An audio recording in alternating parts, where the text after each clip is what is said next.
మా అధినాయకుడికి జగ్గంపేట నియోజకవర్గంలో గత 5 సంవత్సరాల నుంచి 8 సార్లు ఇంటింటికి వెళ్లి గాజు గ్లాసులు గెలిపించండి, పవన్ కళ్యాణ్ గారిని ముఖ్యమంత్రిని చేయండి అని 8 రౌండ్లు తిరగడం జరిగింది. మా నియోజకవర్గ జన సైనికులు మేము. ఆయన స్పందిస్తే మా ప్రాణాలు ఉంటాయి, ఆయన స్పందించకపోతే మా ప్రాణాలు ఉండవని చెప్పి సందర్భంగా తెలియజేస్తున్నాను. నాకు సీట్ ఇవ్వమని నేను చెప్పట్లేదు, నాకు సీట్ ఇవ్వట్లేదు. మీరు పోటీ చేయండి, మేము 1,00,000 ఓట్ల మీద అట్టితో గెలిపించుకుంటామని చెప్పి పవన్ కళ్యాణ్ గారిని జగ్గంపేట నియోజకవర్గ జన సైనికులు అందరూ కోరుతా ఉన్నాం. జ్యోతుల నెహ్రూ అనే వ్యక్తిని మాత్రం ఇక్కడ గెలవనివ్వం, ఓట్లు వేయం.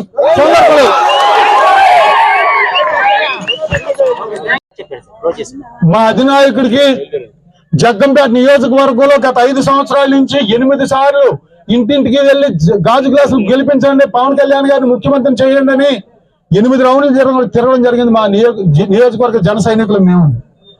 ఆయన స్పందిస్తే మా ప్రాణాలు ఉంటాయి, ఆయన స్పందించకపోతే మా ప్రాణాలు ఉండవని చెప్పి సందర్భంగా తెలియజేస్తున్నాను. నాకు సీట్ ఇవ్వమని నేను చెప్పట్లేదు, నాకు సీట్ ఇవ్వట్లేదు. మీరు పోటీ చేయండి, మేము 1,00,000 ఓట్ల మీద అట్టితో గెలిపించుకుంటామని చెప్పి పవన్ కళ్యాణ్ గారిని జగ్గంపేట నియోజకవర్గ జన సైనికులు అందరూ కోరుతా ఉన్నాం. జ్యోతుల నెహ్రూ అనే వ్యక్తిని మాత్రం ఇక్కడ గెలవనివ్వం, ఓట్లు వేయం.